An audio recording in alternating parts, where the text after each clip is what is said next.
¿Estamos ya grabando? Sí, sí, Vale, sí. vale. Bueno, pues muy buenas tardes de nuevo, después de este pequeño receso. Y acometemos la última ponencia de la tarde, en la que se nos va a hablar de fama y memoria, el ideal caballeresco en el arte medieval. Es un tema fascinante. Yo es que soy fan total de los sepulcros y todas estas cosas de los caballeros medievales. Aquí en Aragón teníamos unos cuantos. Yo recuerdo hay uno que está en el Canto del Pico, que es parte de uno de los escudos de la Casa de Alba y que se llevó allí a finales del 19, a principios del 20. Y hay queda alguno todavía que en Aragón bien bonito. Por ejemplo, el de don López Ximénez de Luna, Ximénez de Urrea, que fue el predecesor de los condes de Aranda y que está en Épila y que os invito a que vayáis algún día a verlo porque es una verdadera locura de sepulcro. Y para ello, y de todo esto, a lo mejor de este no, pero de otros sí, nos va a hablar la profesora Elena Paulino Montero, que es profesora contratada doctora del Departamento de Historia del Arte de la UNED, doctora por la Universidad Complutense de Madrid y profesora ayudante doctora de la misma universidad entre 2019 y 2021. Ha disfrutado de estancias de investigación predoctoral en Poitiers, en París, en Florencia, y entre 2015 y 2017 fue becaria postdoctoral del... Ya le hemos matado. Aquí hay muchísimas consonantes. Kunsthistorisches Institut. ¿Ves? Eso precisamente, Kunsthistorisches Institut de Florencia. En 2018, en el Business School de FSU Florida, de Florida State University. Y entre 2018 y 2019 fue becaria predoctoral de Juan de la Cierva, formación de la UNED. Su investigación se ha centrado en la arquitectura medieval, el patrimonio artístico de la nobleza de la Baja Edad Media y los intercambios artísticos en el entorno mediterráneo, especialmente entre el Al-Ándalus y la Corona de Castilla en los siglos XIV y XV. También aborda cuestiones relacionadas con el género y la libertad medieval, centrándose especialmente en la reevaluación del papel de las mujeres como agentes de creación artística en la Baja Edad Media. Y hemos disfrutado de su compañía durante dos cursos de verano a través de la colaboración de la UNED con la Universidad de Zaragoza, en el viaje al Mudéjar de la comarca de Calatayud, La Loca, Aranda y Valdejalón, pues que hemos disfrutado muchísimo de su sabiduría y ha sido un verdadero placer. Así que ahora Elena nos va a hablar de este legado histórico-artístico de la caballería. Muchas gracias, Elena. Muchas gracias, José Luis. Muchas gracias, José, también por invitarme a participar en este seminario de historia medieval y muchas gracias a los participantes tanto en la sala como online a estas horas de la tarde ya y con, bueno, el día que se nos va acumulando. Yo voy a hablar, en realidad, de lo que voy a hablar es del ideal caballeresco en el arte medieval, en el arte de la Baja Edad Media, concretamente. Me voy a centrar en el arte de los siglos XIV y XV. Y básicamente mi presentación se va a enmarcar dentro de estas directrices, de este seminario que hemos estado viendo estos días, en el que vamos a hablar, dentro de este marco de la generación de una cultura caballeresca en el medievo, cómo se vive, cómo se representa, cómo se concibe. A mí esta idea de la generación de una cultura caballeresca me parece fundamental para entender los espacios medievales y el arte medieval, y también viceversa. Comprender el arte medieval y comprender la arquitectura medieval me parece fundamental para que podamos comprender en realidad cómo se genera esta cultura caballeresca, cómo se expresa, cómo se autorrepresenta y en qué elementos hace énfasis.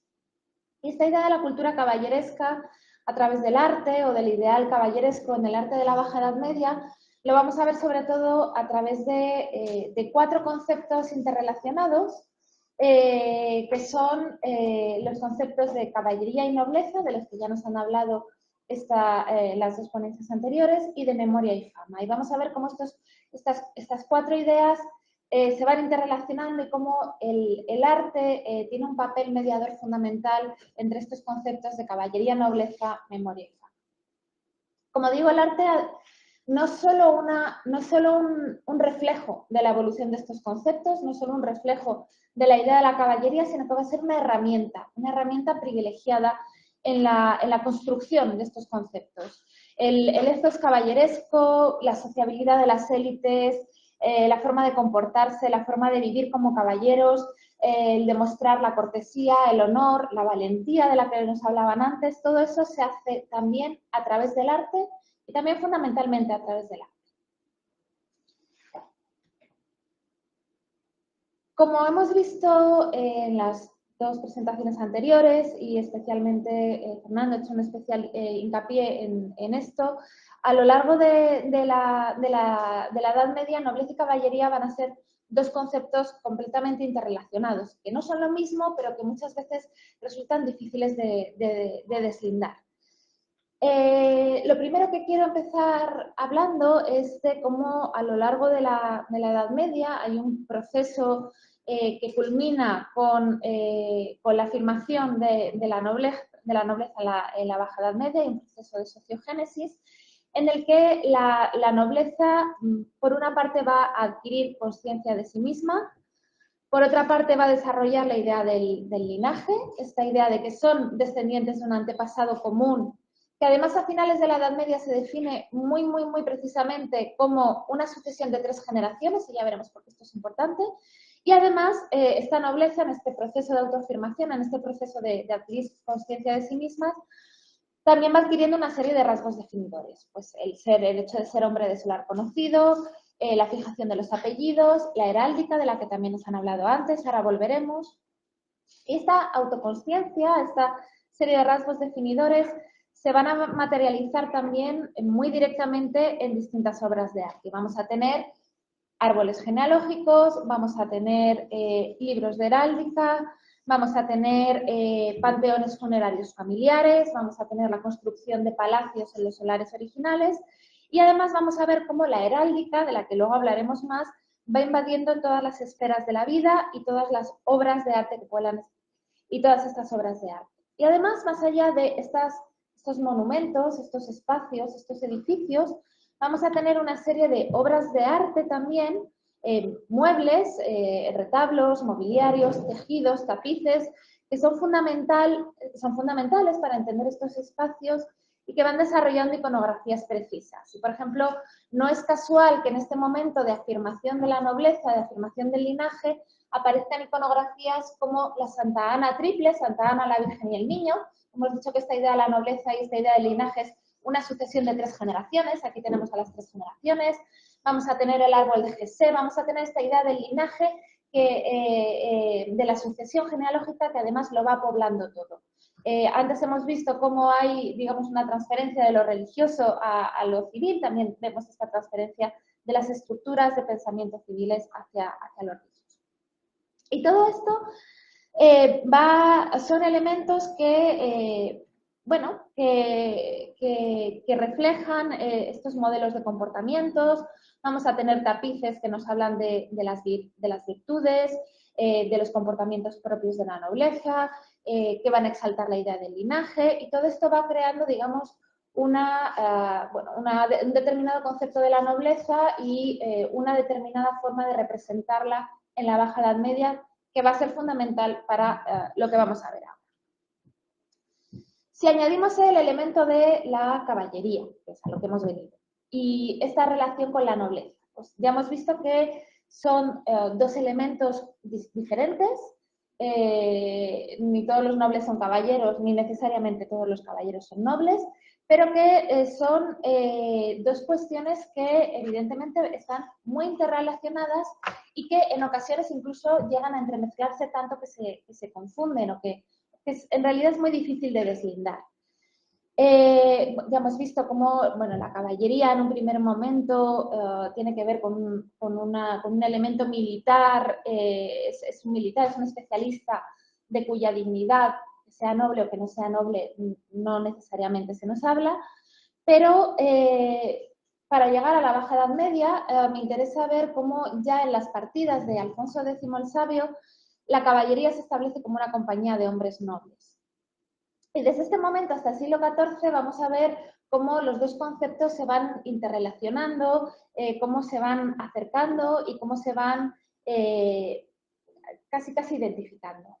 En esta identificación de la nobleza y la caballería, y ahora vamos a cosas que ya hemos visto también antes, hay tres cuestiones que me interesan y voy, a lo largo de toda esta charla, y ahora es el momento disclaimer, voy a hablar de cuestiones muy particulares que a mí me parecen importantes a la hora de analizar el arte. No pretendo hacer una visión muy específica y como ya hemos tenido las dos ponencias anteriores, pues ahora ya voy muy tranquila sobre la selección muy particular de elementos que me interesan destacar. Entonces, en esta relación de nobleza y caballería hay tres elementos que a mí me parecen interesantes a la hora de analizar el panorama artístico.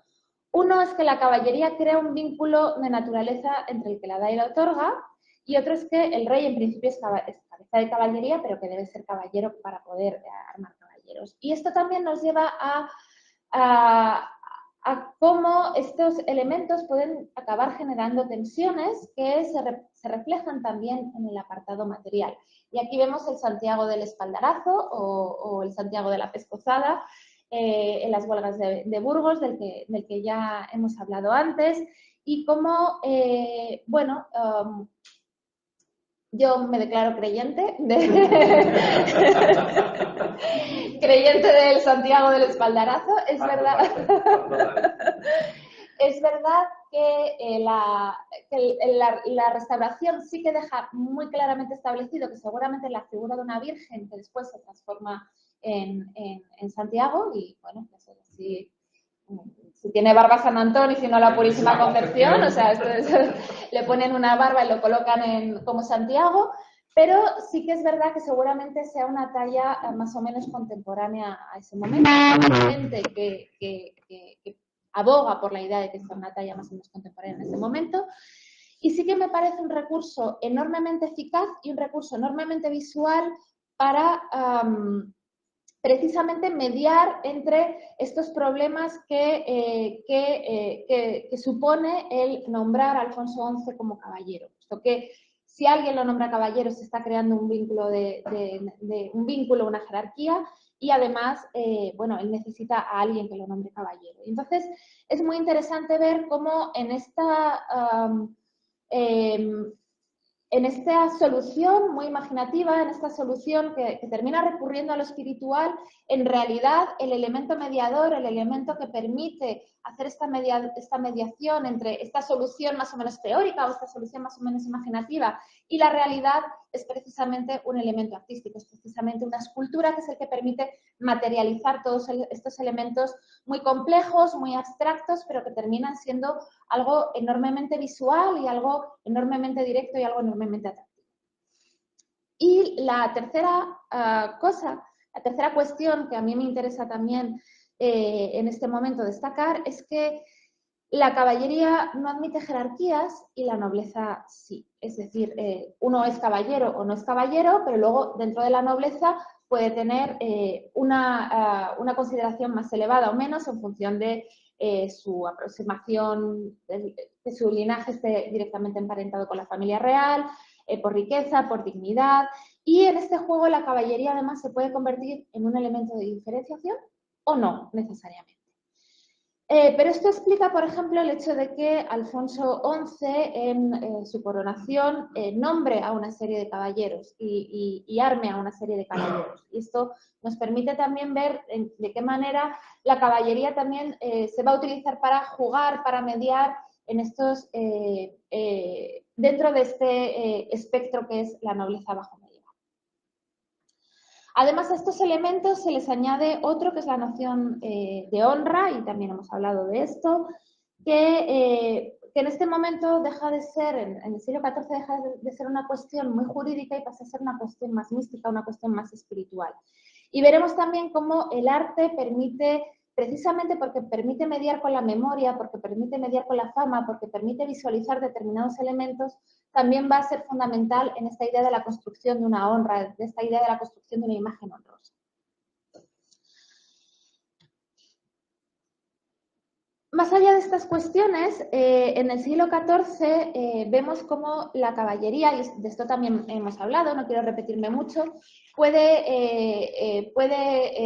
ser un dispositivo político, puede crear un grupo de poder cercano. Ya hemos visto en las órdenes caballerescas como es un elemento de mediación política, como es un elemento que permite aglutinar a un determinado grupo en torno a una figura de un príncipe, que se puede convertir en un elemento, en un dispositivo de fuerza frente a posibles antagonismos, es decir, esta idea grupal.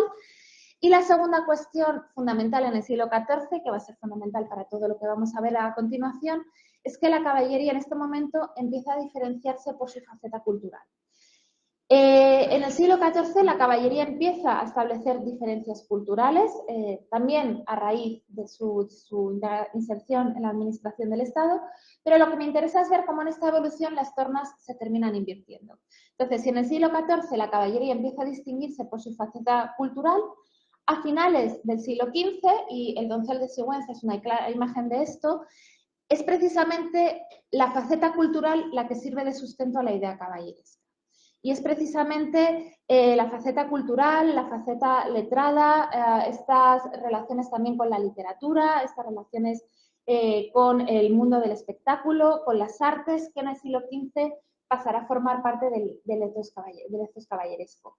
Y me interesa mucho la figura del doncel de Sigüenza, porque no sé si conocéis un artículo publicado por Olga Pérez Monzón en el que analiza la iconografía de este sepulcro, sobre él volveremos.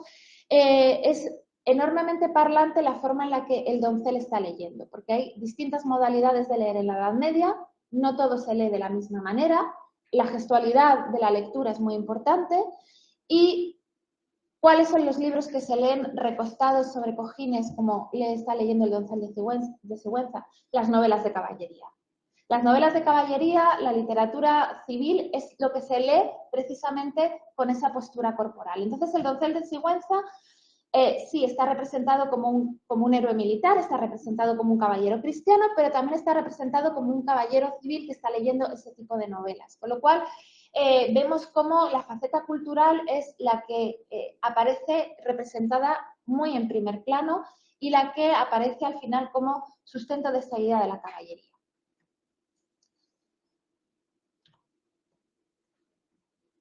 ¿Por qué me interesan estas cuestiones de fama y memoria que he puesto en el título de la intervención? En relación precisamente con esta idea de nobleza y con esta idea de caballería.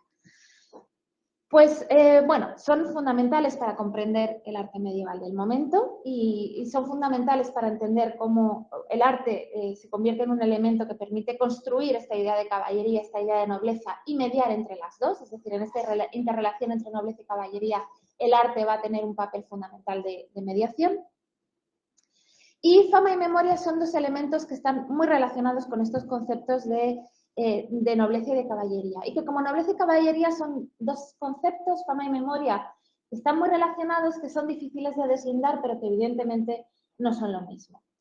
Y para ser muy generales, podemos decir que la nobleza se basa en la memoria. La nobleza se basa en la idea de un linaje, la idea se basa en la conmemoración de un antepasado común. Sin memoria, sin conmemoración de antepasados, no hay linaje, sin memoria no hay nobleza. La fama, por otra parte, va a ser, desde mi punto de vista, la cualidad por excelencia de la caballería. La fama consiste en ser ampliamente conocido, admirado por su excelencia. Como la caballería, la fama es una cualidad de tipo individual frente al colectivo de la nobleza y además la fama se vincula con estas ideas muy caballerescas o muy vinculadas a la idea de la caballería como son el honor, la virtud, la valentía, los hechos de armas gloriosos. Evidentemente, como digo, ambas se entremezclan. Y evidentemente, bueno, esto es lo que vemos, esta interrelación es la que vemos, por ejemplo, en las famosas coplas a la muerte de su padre de Jorge Manrique, en el que él está alabando la figura de su padre como un gran caballero, y como un gran caballero que ha realizado hechos de armas notables contra los moros de Granada, es decir, está el componente militar del que nos hablaba el profesor Barquero antes, y habla de él además como un caballero cristiano, un caballero que no se ha dejado seducir por los engaños terrenales de este mundo. Y está todo el rato, bueno, diciendo que, como, no sé si se ve el cursor, sí, que de la vida y de la salud hicisteis tan poca cuenta por la fama. Esfuércese la virtud por sufrir esta afrenta que os llama. otra vida más larga de fama gloriosa acá dejáis, es decir, esta fama que pervive. Y aunque esta vida de honor tampoco es eternal, es decir, esta idea de la fama tampoco es eterna, lo que es eterna es la vida del más allá, ni verdadera, con todo es muy mejor que la vida terrenal perecedera, es decir, esta idea de la fama. Pero ¿cómo terminan las coplas a la muerte de su padre, de Jorge Manrique? Dio el alma a quien se la dio, el cual ponga en el cielo y en su gloria, y aunque la vida perdió, déjonos harto consuelo su memoria. Es decir, aquí tenemos la idea de la memoria vinculada a la idea de la virtud. Evidentemente aquí la fama aparece como algo propio del caballero, aparece como algo que es terrenal, pero que en cualquier caso es mejor que las riquezas, que los bienes materiales, es algo que perdura, pero evidentemente la perduración de la fama cuando perdura se convierte en memoria. Y para que la fama perdure, la fama debe fijarse. Para que la fama se convierta en memoria, la fama debe fijarse de alguna manera. Me ha gustado mucho esta idea de los libros de las órdenes que pretendían precisamente fijar estos hechos de armas, fijar la fama. La fama, por definición, es transitoria. Para que permanezca, tiene que ser fijada, tiene que convertirse en memoria. Y para esto, el arte va a resultar fundamental. Y el arte, los panteones funerarios, los yacentes funerarios, aquí se ha puesto lo que queda más o menos del sepulcro, es precisamente lo que va a permitir fijar esta fama, convertirla en memoria.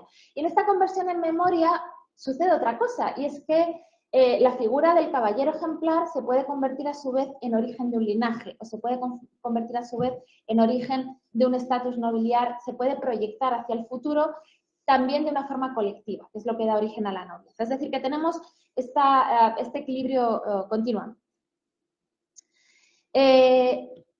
Como decía, la monumentalización de sepulcros, la exhibición heráldica, la exhibición de las divisas, la realización de efigies funerarias, la construcción de grandes palacios. Entre la caballería y la nobleza, entre la fama y la memoria, el arte va a desempeñar un papel mediador que va a ser fundamental. Y esto lo vemos muy bien en uno de los ejemplos que quería traer aquí hoy, que es la capilla del condestable Álvaro de Luna en la Catedral de Toledo. Es una capilla construida en la cabecera de la Catedral de Toledo por don Álvaro de Luna, y la capilla que vemos hoy, el monumento que vemos hoy finalizado, en realidad corresponde a dos etapas muy claras. Una primera etapa, que es la etapa de fundación, hacia 1430, cuando el propio condestable empieza a gestionar la adquisición de los terrenos, empieza a construir su propia capilla de acuerdo a un determinado modelo muy novedoso del tardogótico, bueno, europeo en realidad. Y tras su muerte, en 1453, deshonrosa muerte, la capilla queda arrasada, queda sin terminar, se arrasa, y es su hija, María de Luna, a partir de la década de los 60, la que va a terminar esta capilla. Y vamos a ver cómo en esta capilla y en estas dos fases vamos a ver cómo se interrelacionan estos conceptos de fama caballeresca, de gestión de la memoria, de recuperación de la memoria y de fijación de una fama individual muy ligada a esta idea de la caballería. Como digo, la primera fase es la fase gestionada directamente por el condestable, es la fase que él inicia antes de morir. Es la fase que da lugar, digamos, a la estructura de la capilla. Y es muy interesante porque en esta capilla lo que vamos a ver continuamente va a ser la visualización. Bueno, en primer lugar, me interesa decir que es una capilla concebida como una capilla familiar, es decir, no es una capilla individual, aunque evidentemente los sepulcros de los fundadores están en el centro, que es lo que les corresponde. Hay una serie de nichos alrededor previstos para poder alojar un linaje, para poder alojar a la familia. Es decir, es una capilla concebida también de una forma grupal, aunque la glorificación individual evidentemente está en el centro. Como digo, es una capilla que materializa de una forma muy directa la fama del condestable, que pretende proyectar hacia el futuro la fama del condestable. Y esta fama del condestable, en primer lugar, está vinculada a su condición de maestre de la Orden de Santiago. Y vamos a ver cómo aparece por todas partes esta iconografía santiaguista, cómo aparece por todas partes junto al escudo de de los Luna aparece por todas partes la concha, la venera, e incluso en la materialización arquitectónica va a aparecer sublimada esta idea de pertenencia a la Orden de Santiago. Y, bueno, distintos autores han señalado cómo esta magnífica bóveda estrellada en realidad lo que es una venera, sigue esta forma de venera, es decir, estamos materializando de la forma más sofisticada posible esta identidad caballeresca, esta identidad militar, a través de su símbolo.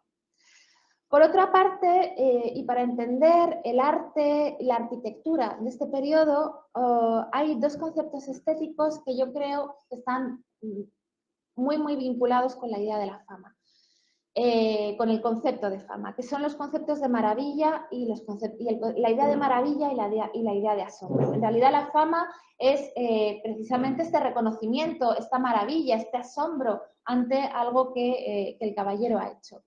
Y la capilla del condestable Álvaro de Luna encarna muy bien esta idea de la maravilla, del asombro que va a producir la fama, no solo de su ocupante, no solo de Álvaro de Luna, sino también de la arquitectura. Y las fuentes, es verdad que es posible que seguramente esto no era así, pero lo que nos cuentan las fuentes posteriores es que don Álvaro de Luna había previsto que los yacentes de su tumba, el suyo y el de su mujer, fueran autómatas que se podían levantar y ponerse de rodillas encima de su tumba cada vez que quería, para asombro de la gente.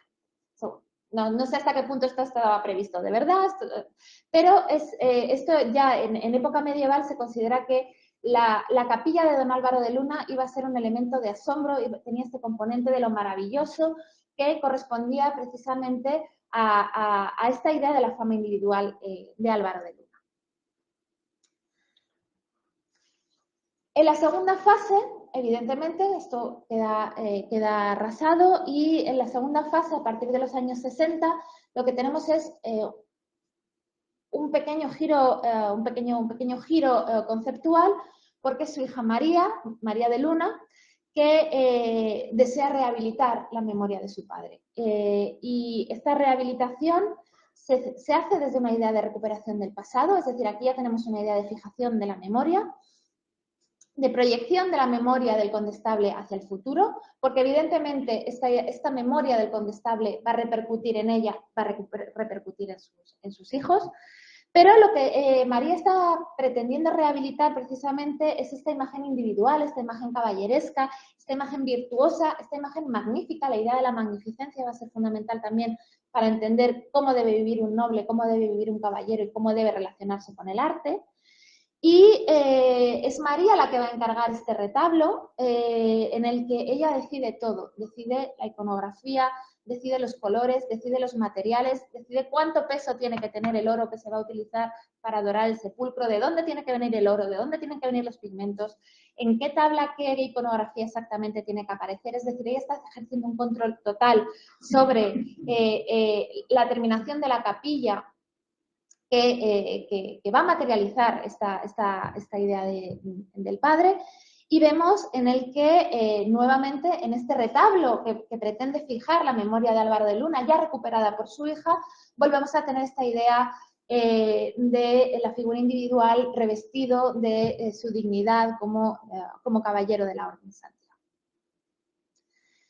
Y esto me lleva al siguiente elemento que quería comentar hoy, que es precisamente el de las órdenes laicas de caballería, sobre las que hemos escuchado abundantemente en la sesión anterior, y no querría repetirme, pero son fundamentales para establecer esta identidad caballeresca, evidentemente, para otorgar un marco de acción para el caballero, pero también para otorgar un marco visual, un marco artístico y un marco de identificación visual para los caballeros laicos, evidentemente. Y por repetir un poco lo que se ha dicho en la sesión anterior, es interesante ver cómo desde la Orden de la Banda, desde la creación de la Orden de la Banda, de la que ya nos han hablado mucho también en el siglo XIV, a lo largo de todo el siglo XV lo que vamos a ver es una multiplicación de estas órdenes de caballería. Vamos a tener distintas órdenes, además, principescas, pues la Rosa y el Espíritu Santo con Juan I, la Escama, el Cordón de San Francisco con Juan II, la Jarra y el Grifo, que es este collar de aquí y este collar de aquí, que es la que crea Fernando de Antequera. Y esta multiplicación, esta internacionalización, en realidad lo que atestigua, y sobre esto volveré al final de la charla, es que hay una internacionalización no solo del concepto de caballería, no solo de la idea, sino también de su visualización, de la creación de una serie de símbolos representativos que precisamente van a facilitar la comunicación simbólica entre las élites europeas y del Mediterráneo. El intercambio de collares emblemáticos, es decir, el hecho de que el emperador Federico III aparezca con esta orden de la jarra y el grifo, que sigue esta idea de una función de mediación, de función diplomática de estas órdenes de las que también se nos ha hablado antes, pues este intercambio de collares emblemáticos y esta exhibición de collares emblemáticos en el arte, porque no solo es que existiera, es que la gente se representa con ellos y que la gente fija su memoria vistiendo estos collares, nos habla de hasta qué punto la visualización de esta identidad caballeresca y la fijación de esta visualización, la fijación de esta imagen caballeresca es importante a finales de la Edad Media. Y lo vemos, por ejemplo, en estos dos ejemplos de dos nobles castellanos del siglo XV, y vemos del primer tercio del siglo XV, y vemos hasta qué punto, además, esta visualización de una identidad caballeresca les permite jugar con sus propias circunstancias. En el caso de Juan de Velasco, tenemos un noble perfectamente asentado en el entorno cortesano de un linaje que ya desde época de Pedro I estaba, digamos, había conseguido una cierta estabilización. El sepulcro de Juan de Velasco, como veis, lleva dos collares emblemáticos, la escama y el cordón de San Francisco. Y en el caso de Juan de Velasco, pues la exhibición de estos collares en su yacente funerario nos habla de la cercanía a la corte, de la cercanía a las figuras regias, especialmente, bueno, Catalina de Lancaster ahí tenía mucho que ver en la mediación, en la posición de Juan de Velasco en la corte. Nos demuestra que participaba de un determinado proyecto político, es decir, el hecho de que Juan de Velasco presente estos collares emblemáticos nos hablan de una determinada fidelidad política. Y, sin embargo, el sepulcro de Gómez Manrique es ligeramente diferente, porque en el sepulcro de Gómez Manrique vemos la ostentación de la banda y la ostentación de la orden de la jarra y el grifo, y en el caso de Gómez Manrique es un poco diferente, porque para Gómez Manrique esta visualización de su pertenencia al estatus caballeresco lo que servía era para precisamente legitimar su estatus, y la pertenencia y la exhibición de estos elementos caballerescos también permite que familias oscuras, que linajes un poco más bajos, legitimen su ascenso mediante su identificación con la caballería y mediante su identificación también con un proyecto político. Y lo interesante es precisamente que en este proceso de legitimación, a través de su identificación también con unos determinados símbolos caballerescos, queda fijada en la memoria, y de esta forma también se convierte en un ancestro al que sus futuros descendientes pueden remitir.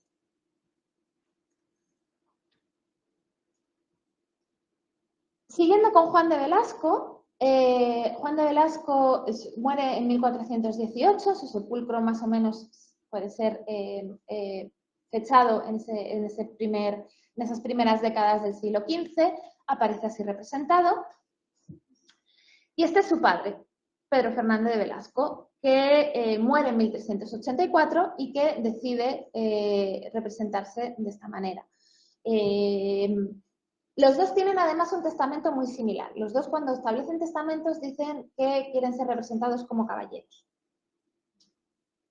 ¿Qué ha cambiado en este momento? Precisamente lo que ha cambiado es esta idea de la caballería. ¿Qué es lo que identifica a un caballero? En la época de Pedro Fernández de Velasco, evidentemente lo que identifica a un caballero son todas sus armas, son toda la parte de la armadura, de la espada, también la heráldica, evidentemente la heráldica va a tener un papel fundamental. En época de Juan de Velasco, lo que representa a un caballero es otro elemento, son una determinada vestimenta cortesana, la exhibición heráldica, que va a ser fundamental, y la aparición de unos collares, de unas determinadas divisas caballerescas. Esto nos está hablando de un proceso de renegociación del aspecto militar a la hora de identificar a la caballería. Como ha especificado el profesor Barquero antes, la idea militar va a estar siempre ahí, eso no se va a perder nunca. Y la participación en la guerra, especialmente en la Guerra de Granada, seguirá siendo fundamental y seguirá siendo fuente de dignidad y honor. Y los propios monumentos se encargan de recordárnoslo. Lo que pasa es que, claro, hemos perdido muchos elementos que nos permiten analizarlos en su conjunto. Pero tanto en el Doncel de Sigüenza como en la Capilla de los Vélez de Murcia, lo que vamos a tener es una sublimación de la memoria de alguien que ha muerto o que ha participado en la Guerra de Granada, es decir, esta idea de los hechos de armas, pero también vemos cómo todos estos monumentos se pueblan de tejidos, se pueblan de armas, se pueblan de símbolos que nos hablan de la participación de estos nobles en la Guerra de la Granada. Que sea la capa pluvial de la Capilla de la Purificación, con realizada mediante esta seda nazarí, seguramente obtenida por el condestable que participa, entre otras cosas, en la rendición de Granada, o este conjunto, que es en realidad son las vestiduras y la espada la jineta, de la que a lo mejor nos habla Ana mañana, de Boabdil, la marlota de Boabdil con la espada, que en principio eran las vestiduras y las armas que llevaba Boabdil en el momento de la negociación de su rendición, y que es un botín de guerra clarísimo que se mantuvo, que fue dado por los reyes católicos a los Fernández de Córdoba, que son los que negociaron toda esta rendición, y que estuvo colgado en la iglesia familiar de los Fernández de Córdoba, colgado en la iglesia, encima de los sepulcros de los Fernández de Córdoba, hasta prácticamente el siglo anterior. Es decir, que tenemos en estos monumentos funerarios, tenemos todos estos elementos artísticos que hoy hemos perdido, que no nos dejan interpretar bien digamos, con todos sus matices, todos estos elementos, pero que nos hablan de hasta qué punto la guerra, los hechos de armas, la Guerra de Granada, el participar en una batalla victoriosa, seguía siendo una fuente fundamental de identificación y de autorrepresentación. No obstante, aunque la presencia de los hechos de armas siga siendo fundamental, lo que nos demuestran los sepulcros de los Fernández de Velasco y lo que nos demuestran también otros monumentos es que la forma de definirse visualmente como un caballero cambia. La idea de los hechos de armas está ahí, pero cuando nos tenemos que definir de una forma visual, los códigos van cambiando.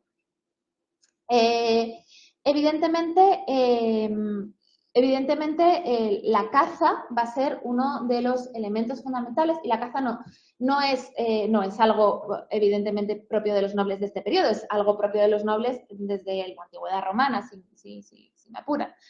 Pero evidentemente la exhibición de determinadas actitudes, la exhibición de determinados ejercicios que están muy directamente relacionados con lo físico, con las armas, con la destreza, va a tener que ver, va a ser fundamental en esta redefinición de los caballeros. Me interesa este sepulcro de Fernando López de Andrade porque me parece muy interesante ver cómo aparece representado con toda su armadura, también aparece representado en esta cacería, que también tiene unas connotaciones simbólicas, funerarias, de salvación, todo eso está ahí, pero aparece escogido entre todos los temas de salvación que se podían escoger para la tumba de un noble caballero.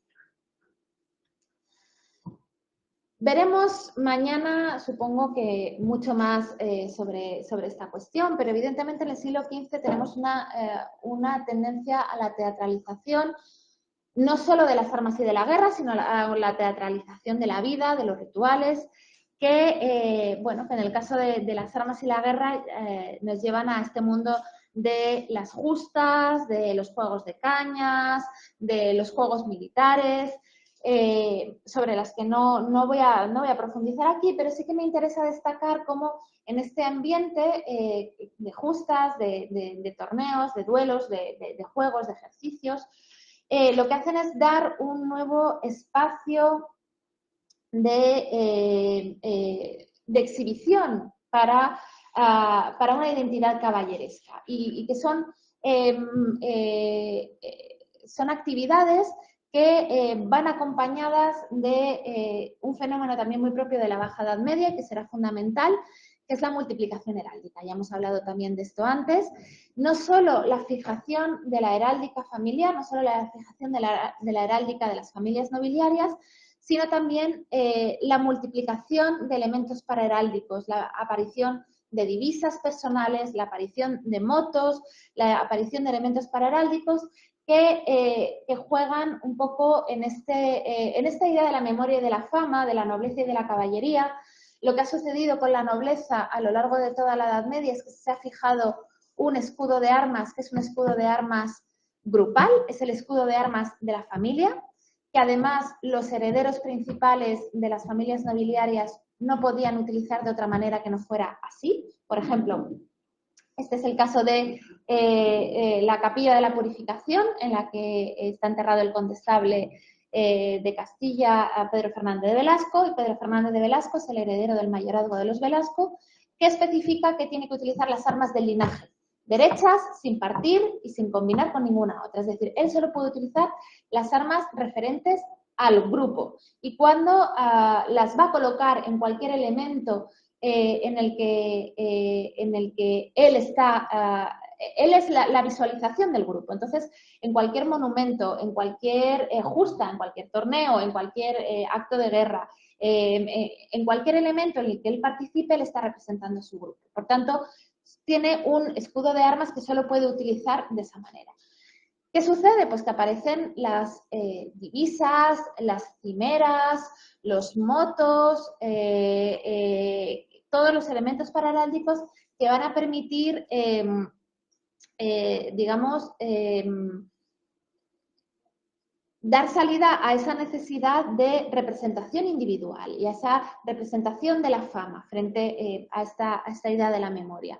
Y que va a estar además, estas divisas personales van a estar además muy ligadas a los elementos relacionados con el armamento, van a estar sobre todo las cimeras, elementos que se prenden en la armadura, es decir, son elementos que van a aparecer directamente relacionados con esta idea de la caballería y también, y esto es importante, con la idea del ingenio, es decir, son muestra del ingenio de los que las portan, hacen juegos de palabras, aluden a obras literarias, a leyendas, a topos del amor cortés, a la idea de la cortesía, de la gentileza, es decir, que están muy relacionados con este proceso del que hemos hablado al principio, en el que la cultura se convierte en el sustento de la idea de la caballería.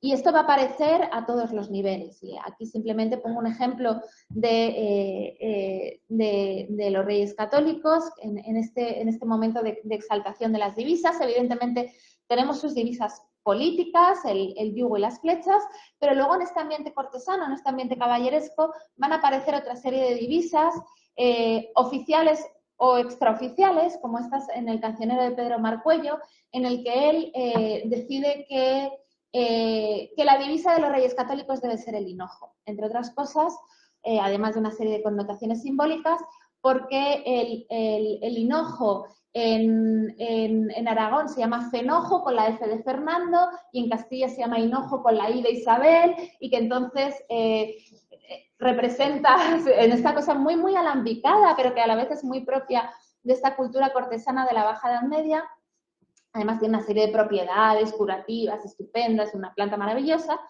Y entonces para él, bueno, el hinojo tiene que ser la representación de los Reyes Católicos, porque es la misma planta, pero en Aragón de una manera y en Castilla de otra. Bueno, vamos a dejar esto aquí, pero no vamos a seguir. Pero lo que nos habla esto es de precisamente ese ambiente cortesano, ese ambiente literario en el que están todo el rato con este tipo de juegos que son muy visuales porque hay una serie de, evidentemente, palabras, juegos de palabras, pequeños poemitas, pero que van acompañados de un elemento visual que es el que otorga entidad a todos estos juegos de palabras.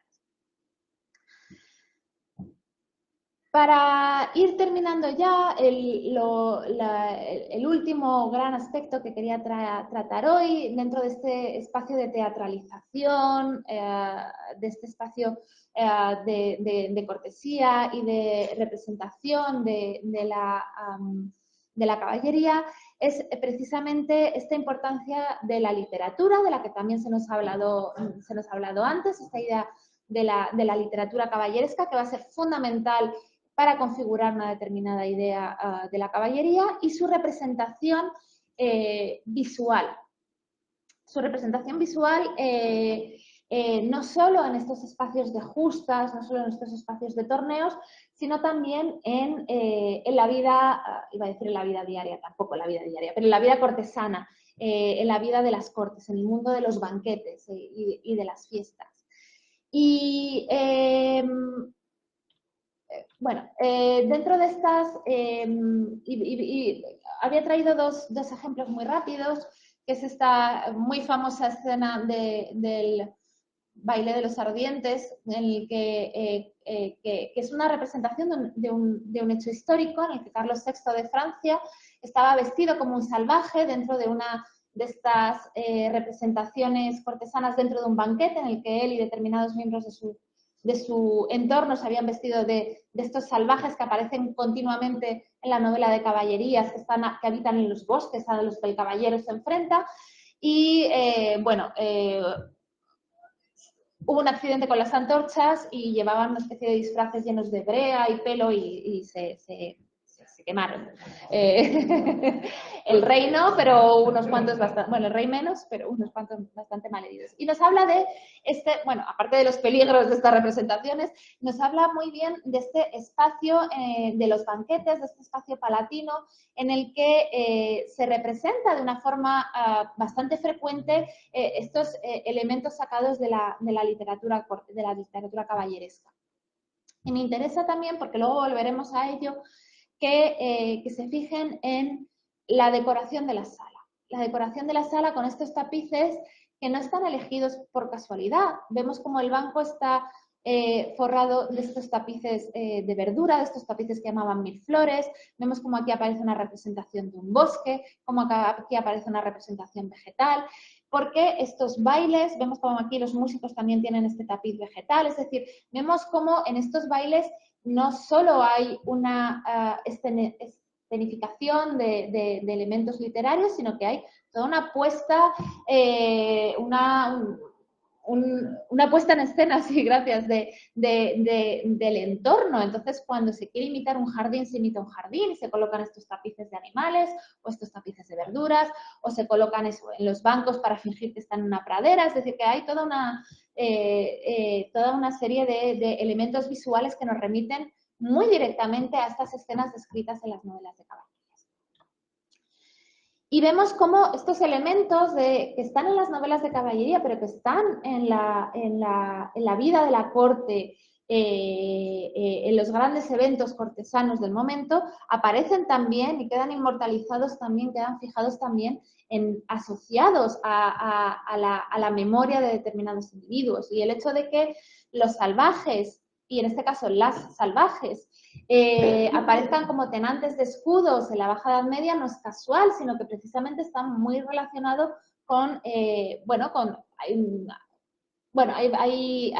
distintas ideas sobre lo que significa la representación de los salvajes asociados a los escudos, con esta idea de protección, con esta idea de la civilización frente al incivilizado, de las pasiones, lo que sea. Pero lo que me interesa ahora es ver cómo precisamente estos elementos de las novelas de caballerías, pero estos elementos de las leyendas, estos elementos de los bailes cortesanos también aparecen muy directamente representados en la gran expresión de la nobleza del momento, que es el escudo de armas, precisamente, que aparecen muy frecuentemente como tenantes de los escudos de armas. Y, claro, lo hemos perdido, pero la Sala de los Salvajes en el Palacio del Infantado de Guadalajara precisamente era una superescenificación de esto, en el que tenemos una gran techumbre de madera, que evidentemente es una imagen de la magnificencia de los Mendoza, y toda la parte baja estaba con estas imágenes de los salvajes representados junto a los emblemas heráldicos y a las divisas de la familia. Y precisamente este ambiente literario, estas referencias literarias que son la base de la caballería, permiten la creación de, bueno, están atestiguando esta circulación de historias, de romances, de topos literarios que crean una cultura caballeresca que trasciende las fronteras políticas y que también trasciende las fronteras religiosas.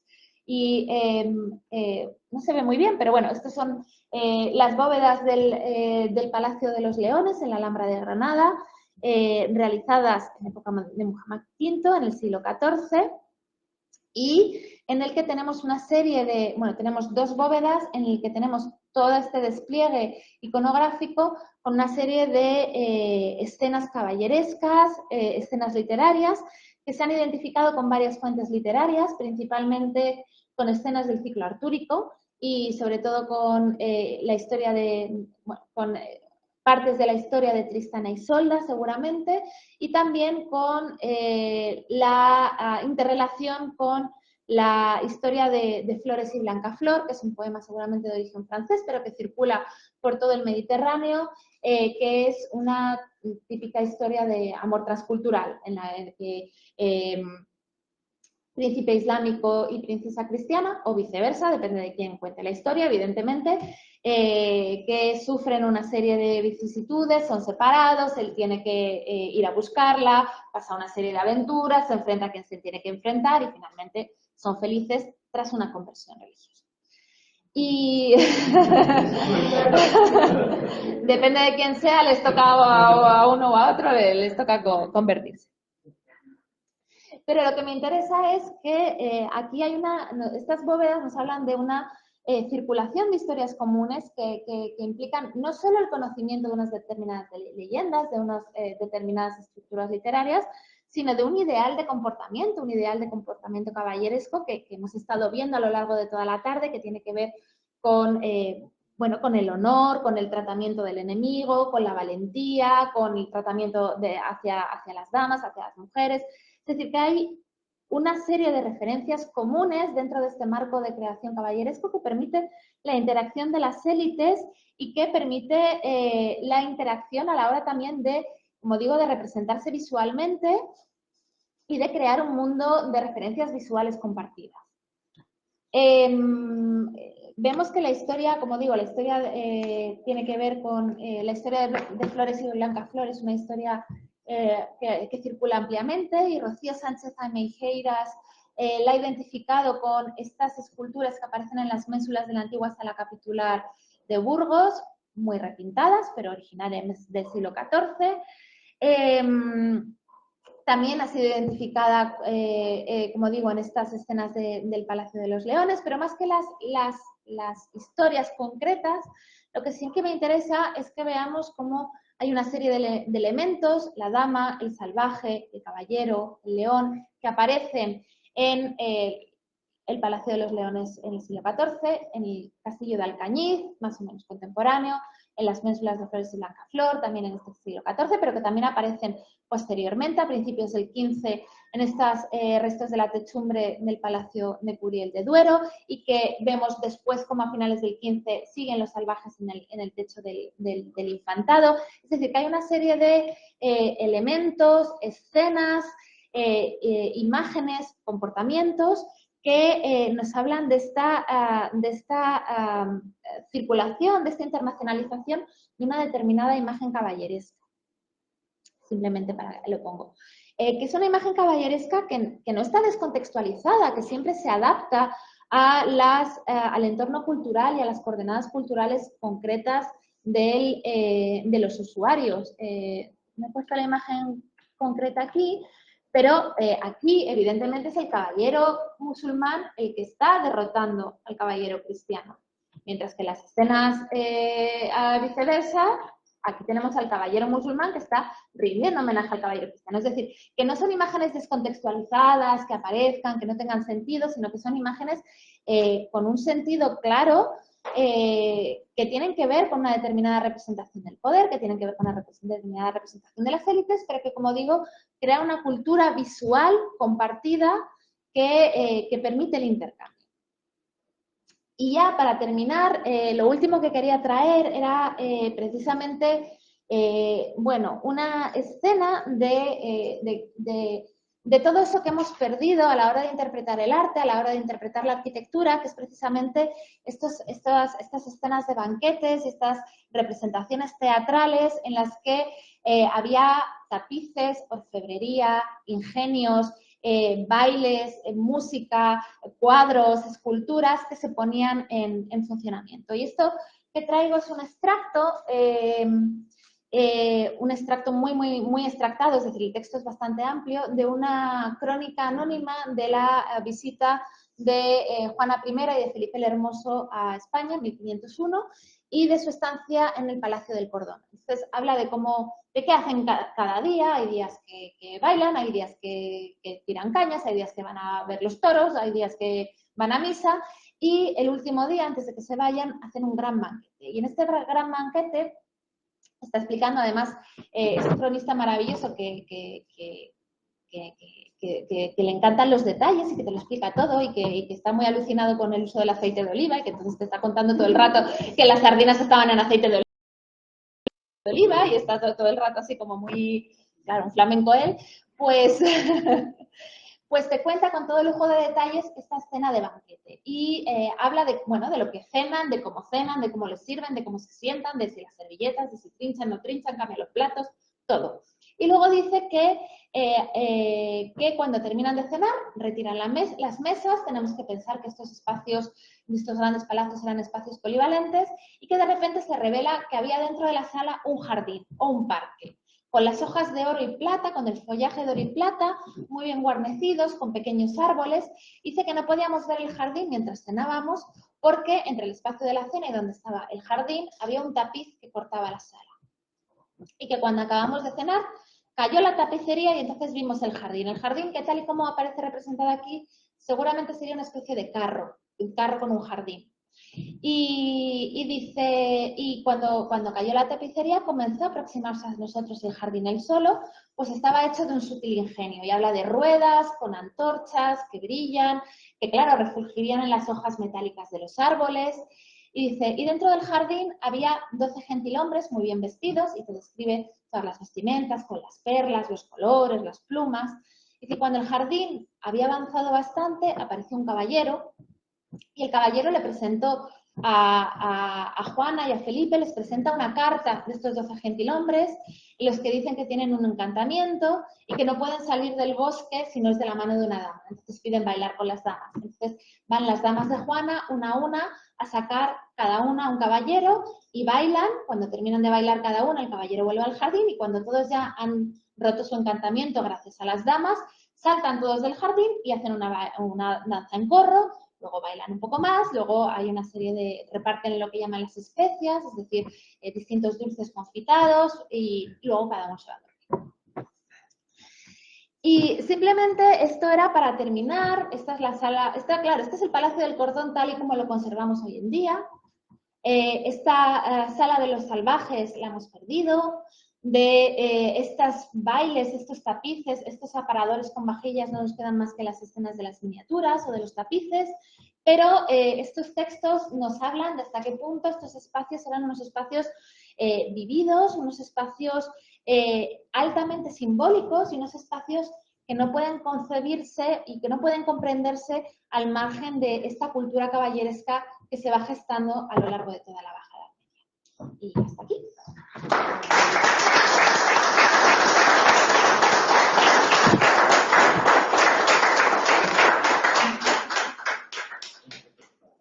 Bueno, pues ahora, por favor, podéis pasar a Carlos Fernando y os iré formulando las preguntas que he ido tomando de parte de los alumnos. ¿Algunas llamas?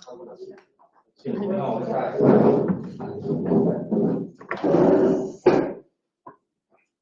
Quédate unos minutos ahí.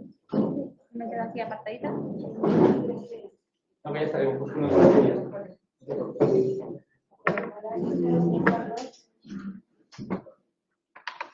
Un momentito.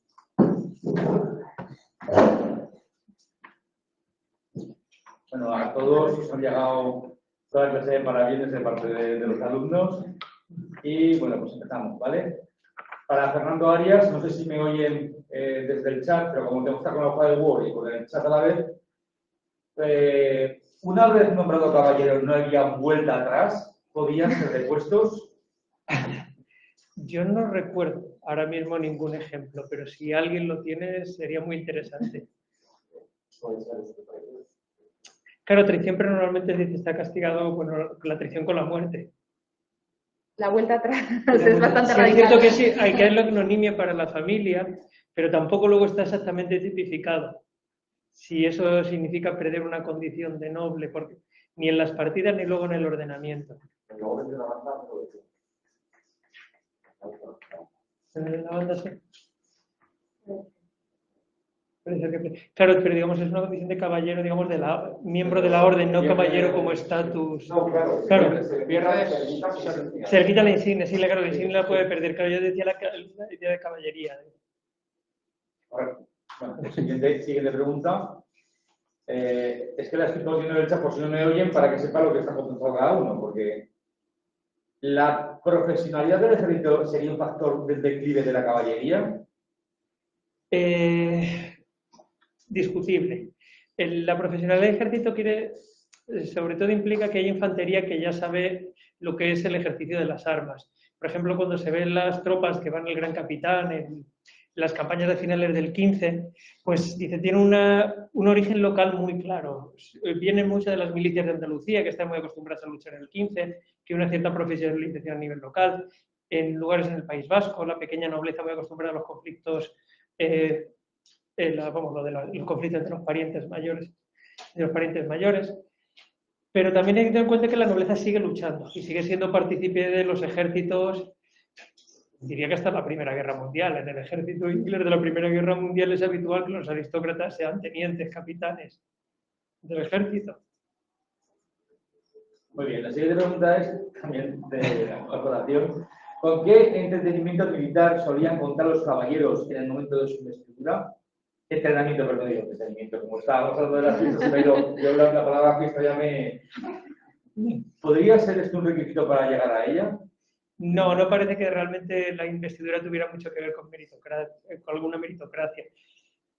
Sí es cierto que, digamos, esa mayoría tendría un entrenamiento militar desde pequeños, sobre todo aquellos que fueron de la aristocracia. Pero tal vez luego la Baja Edad Media, cuando se multiplican estas ceremonias, incluso vemos linajes burgueses accediendo digamos, al estatus de caballero, pues muchos de ellos pues, probablemente la guerra lo hubieran visto desde lejos. Siguiente pregunta. Es curioso que la Iglesia no tratara de apropiarse del nombramiento de caballeros a fin de legitimar ante Dios un cargo con una finalidad tan noble. ¿No supo la Iglesia apropiarse de dicha ceremonia adquiriendo y acrecentando un ejército caballero personal? Bueno, sí, realmente la Iglesia en cierta manera tiene su ejército y para eso están las cruzadas. Y hay una idea de milites Christi desde el siglo XI. Hay muchas ceremonias, no exactamente quizás investiduras caballerescas, pero sí ceremonias asociadas a la Iglesia en las que sus propios vasallos, caballeros que, digamos, reciben tierras de los propios territorios eclesiásticos y sirven a las instituciones eclesiásticas, hacen una especie de juramento, reciben las armas sagradas. Y bueno, el ideal religioso nunca desaparece en la caballería. Parece como un concurso de la tele. Que Sí. pregunta rápido, se llama ir pasando, ir Se pasando. podría decir entonces que evolución de una realidad representada a una representación simbólica. Será para ti, Elena, porque suena con entre medias. Bueno, no, o sea, no creo que ambas cosas sean incompatibles en realidad, porque evidentemente hay un proceso, pero lo hemos visto también con las órdenes laicas, incluso con las órdenes militares que han hablado de un proceso de aristocratización. Se estaba hablando ahora de hasta qué punto hay un entrenamiento militar. O sea, a lo largo del siglo XV, evidentemente, hay una progresión hacia lo simbólico, hacia lo teatralizado, hacia lo literario, pero eso no excluye la parte más real. Quiere decir, hemos visto, a lo mejor no he hecho suficiente énfasis, que siguen muy directamente vinculados a la conquista de Granada y que siguen sacando su prestigio de su participación en hechos de armas. Esto es interesante. La caballería, culturalmente hablando, no cae en decadencia, pero en términos militares, la aparición de la pólvora y con ella los proyectiles no influyó de alguna manera en la caballería pasando a este segundo plano o hasta incluso prácticamente desapareciéndose. Bueno, hay que tener en cuenta también que la pólvora muchas veces le damos una importancia quizá mayor de la que tuvo en las primeras fases. Las armas de pólvora sobre todo empezaron a ser importantes en los asedios. Estamos hablando de cañones, bombardas, similares. Las armas de pólvora portátiles realmente hasta el siglo XVII no empiezan a ser un factor tan decisivo como podían ser. Por otra parte, en la caballería, bueno, siempre se habla de esta edad de oro, de la plena Edad Media, de a partir sobre todo del Imperio Franco, que utiliza la caballería, hablando quizá en términos providencialistas casi de la llegada del estribo, que es una simplificación enorme, pero la caballería, digamos, nunca desaparece. Realmente lo que cambia es su función táctica en las batallas, la forma de hacer la guerra cambia, la forma de las batallas campales cambia y el rol de la caballería cambia. De nuevo, en la Primera Guerra Mundial hay caballería. Ahora que estamos en el centenario, en Anual, hace un siglo se supone que es la última carga de la caballería con el regimiento de Alcántara, una orden militar, convertida Muy bien, profesor Banquero. ¿Podría deberse a la búsqueda del trabajo como mercenario, es decir, las órdenes de caballería? ¿Podría deberse pues, a ese intento de ese caballero a la búsqueda del trabajo como mercenario? Yo creo que no, son dos cosas diferentes. El nacimiento del mercenario es muy diferente a Aquí hay un componente social nobiliario importante que un mercenario normalmente no tiene. Algunos que sí, pero la mayoría son de origen bastante humilde, con lo cual yo creo que no.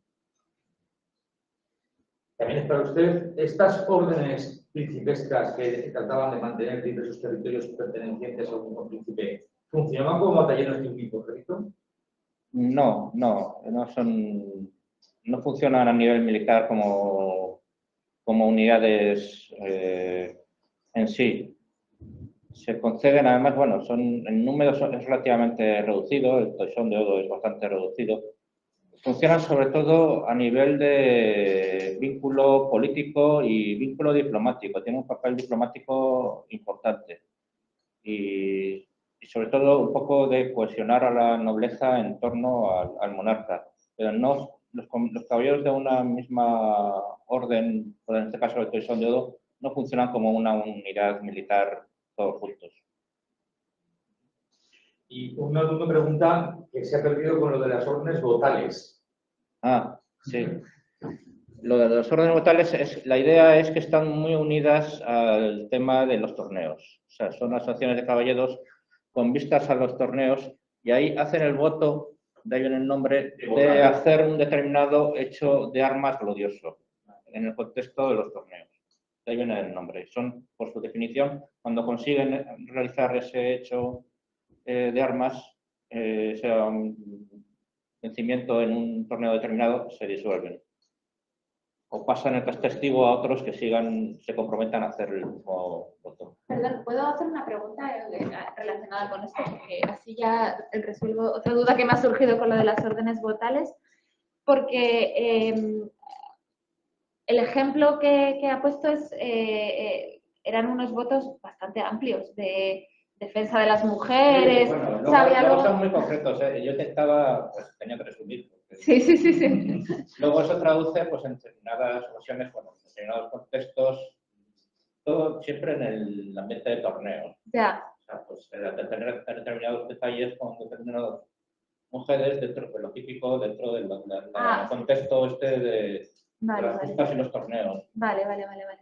Y luego efectivamente se disolvían, no buscaban otro voto. O sea, los que muchas veces la orden en sí se mantenía, pero los que habían alcanzado el voto se consideraban liberados. Ah, Y venían otros que hacían el mismo voto y Vale. Seguían. sí, seguían. Vale, vale.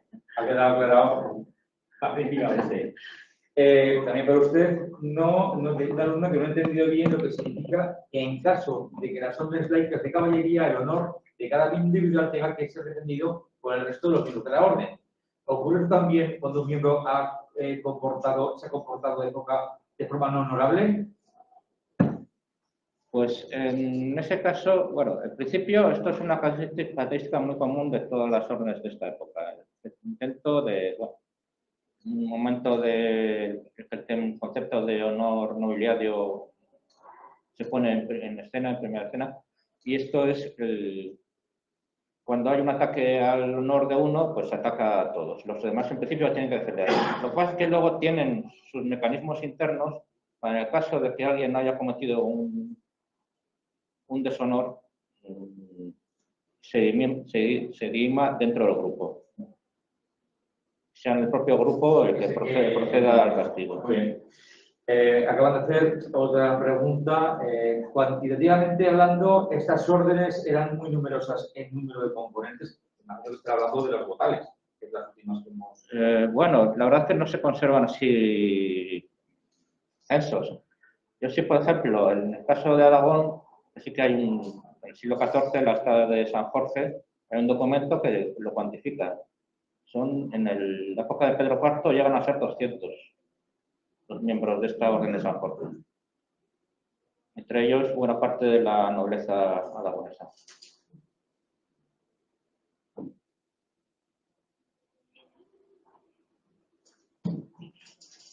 Ah, el proyecto, vale. Sí, se queda...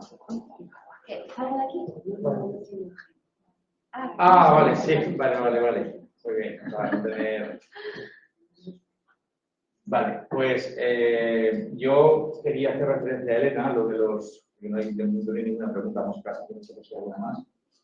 Por ejemplo, lo de los linajes, esa búsqueda del linaje en algo sobrenatural, en algo mucho prodigioso. Por ejemplo, aquí en Aragón, los símenes de Correa, esa gran familia que es que la única que me sé, no sé otra, pero que se enlazan con el emperador de Austria. O sea, San José aparece en la batalla de Alcora y junto a un jinete que es el hijo del emperador, que es el primer jinete de Correa. O sea, están buscándose, están justificando su gloria en esto, ¿no? Claro, luego todo eso se manifestará posiblemente en el arte, ¿no?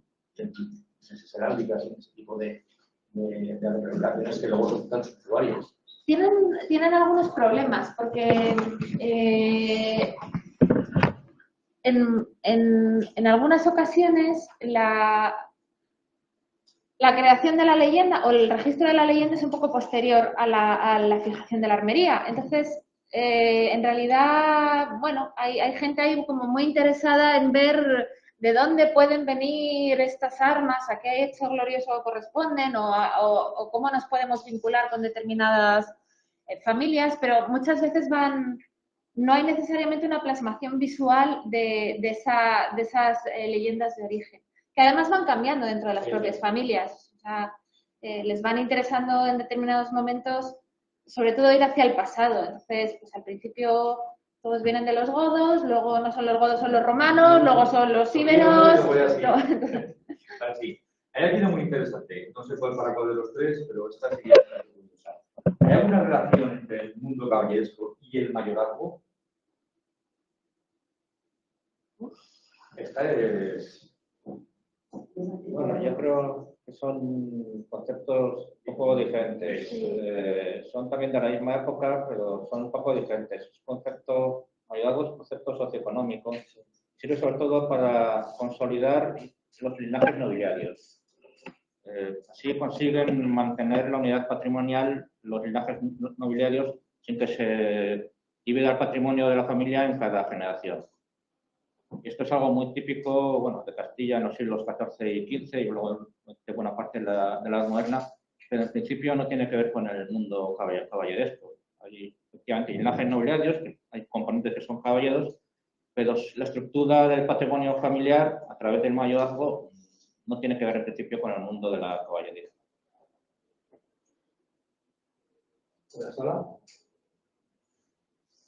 Yo quería preguntar a Elena, no sé si se me oye ahí. A lo mejor te tienes que levantarte y habla. Levántate y anda, pues acércate y habla. Yo quería preguntar a la profesora Elena Paulino, de estas imágenes que nos está proyectando ahora, está claro que varias de ellas son del mundo cortesano y entonces el lenguaje es común, digamos, a familia real, nobles y demás. Pero en el caso de las ménsulas de Flores y Placaflor de la Catedral de Burgos, ¿quién sería el mecenas de una representación de ese tipo dentro de una sala capitular? ¿Se sabe? ¿O hay algún contrato? ¿O no? No, contratos no. No hay contratos. ¿Qué más quisiéramos? ¿Qué más quisiéramos? No hay contratos. Tendría que releer el artículo de Rocío Sánchez Ameijeras, que es la que habla de esto, pero ella, si no recuerdo mal, propone evidentemente un patrocinio eclesiástico del Cabildo de la Catedral, pero vinculada a una necesidad / deseo muy específico de vincularse a la monarquía y que tiene que ver además pues con las imágenes de los reyes de Beatriz de Suabia y Fernando III en el claustro, con una visita seguramente de Alfonso XI en esta época a la catedral, con la necesidad de proveer fondos, es decir, que el patrocinio sería religioso, pero el deseo es de conectar con la monarquía y con una determinada monarquía que en este momento está haciendo cosas en la frontera con Granada y que está viviendo de acuerdo con unos determinados paradigmas. ¿La monarquía pasaría a la sala capitular? Sí. Los pasean por las calles. Plantean aquí una que me parece también curiosa, hablando de la primera imagen, la de Roncier. Sí. Que dice, ¿no podría ser posible que un libro de horas se pudiese leer recostado? Me llama mucho la atención que en un sepulcro dentro de una iglesia no se represente el fallecido leyendo un libro religioso. Tiene sentido, pero cuando aparecen los yacentes leyendo libros de horas no están recostados, están rectos y leyendo, están rectos leyendo. Sí.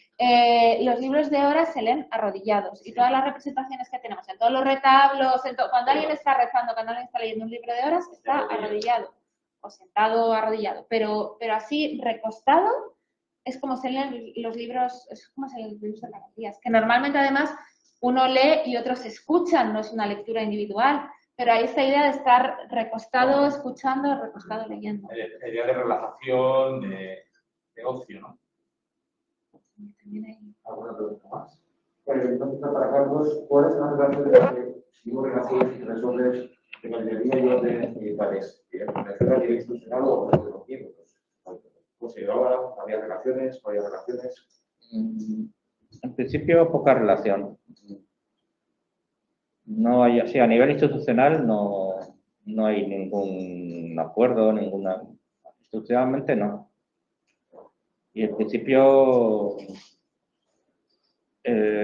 bueno, en principio son excluyentes. O sea, un miembro de una orden militar no puede ser miembro de una orden de caballería laica, por principio. Y yo la verdad que no conozco que hayan relaciones institucionales entre ninguna de ellas. Así como entre órdenes militares sí que hay acuerdos y mantienen una relación bastante fluida entre ellas. Entre una orden militar y una orden de caballería laica no recuerdo que haya ningún tipo de relación así formal.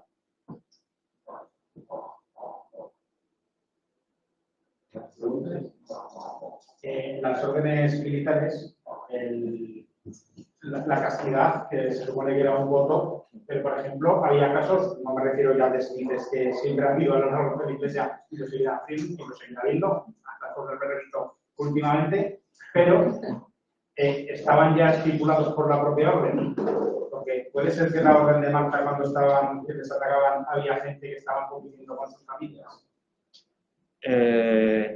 Voto de castidad, en lo que usted se refiere, se cumple. O sea, se cumple. Hay casos de excepciones, como todo, pero en principio se exige. El voto de castidad se exige y más o menos se cumple. Estén con sus familias, ¿qué quiere decir? Es que no entiendo.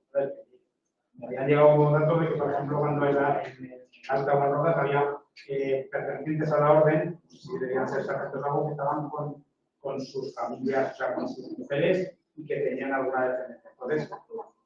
Entonces, ¿eso puede ser cierto o no? Yo creo que no. En concreto, en la serie de Rodas, las noticias que yo tengo es que se exigía voto de castidad y en principio se cumplía. Había algún caso que, bueno, había más o menos, pero en principio se cumplía.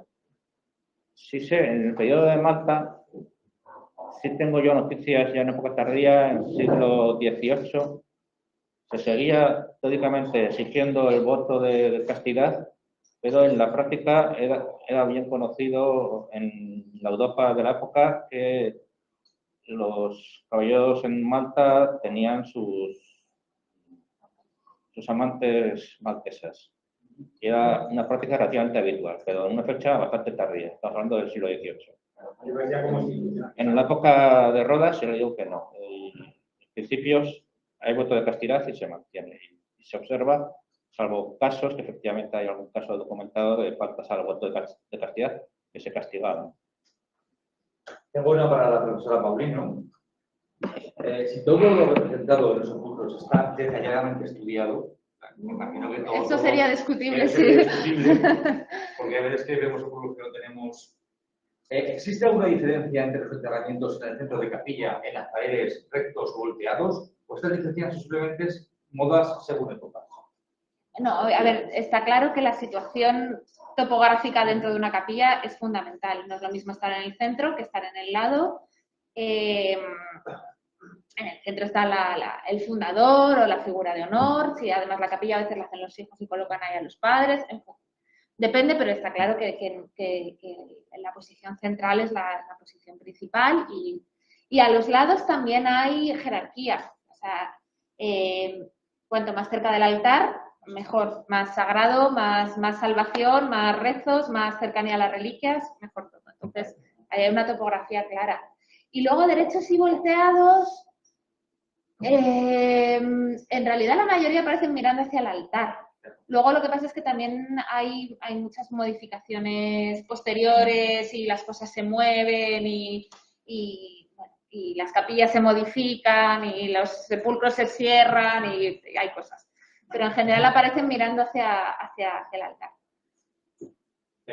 Aquí hay una pregunta que es, bueno, vamos a hacer la penúltima ya, que es ¿por qué disolvió el papado en concreto la Orden del Temple?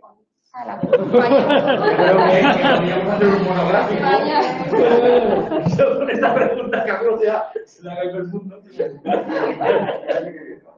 Sí, creo que nos podíamos pasar toda la noche hablando del tema y no llegaríamos a ninguna conclusión.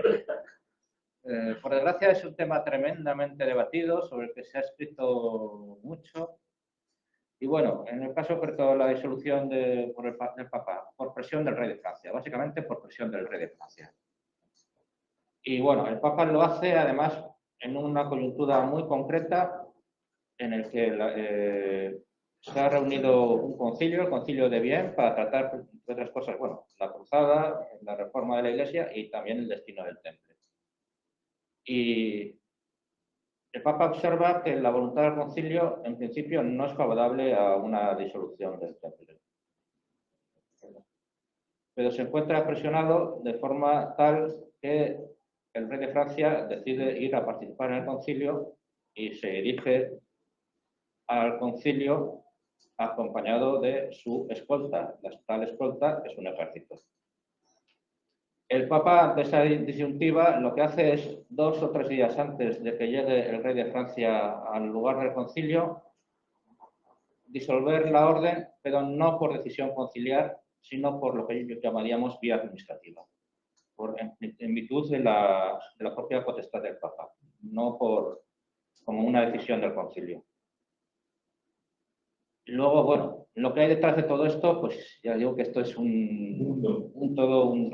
se sigue discutiendo, hay un montón de libros, un montón de artículos y hay un intenso debate. Y se seguirá, probablemente nuestros hijos y nuestros nietos seguirán debatiendo sobre esto. Muy bien. Pues iba a hacer una pregunta, si me permitís, es la figura de la mujer dentro de una orden militar. ¿Hubo mujeres que pertenecían a la orden militar? Sí, prácticamente casi todas las órdenes militares tenían miembros femeninos. Algunas más que otras. Estas de filiación cisterciense tienen menos. También tienen, pero se nota que en la vía cisterciense normalmente los miembros femeninos se decantaban por conventos cistercienses propiamente dichos, ¿no? Pero hay algunos, sí que hay también conventos de Calatrava femeninos. Pocos, pero los hay. Y también, bueno, ya en época moderna también hay de Alcántara, pero en la vía cisterciense menos. Donde hay muchos, es una faceta de la orden muy relevante, muy importante, es en el caso de Santiago. ¿Sí? En Santiago hay una presencia femenina importante, facilitada por este hecho de que en Santiago se exija no castidad, sino castidad conyugal, lo cual facilita el elemento femenino dentro de la orden.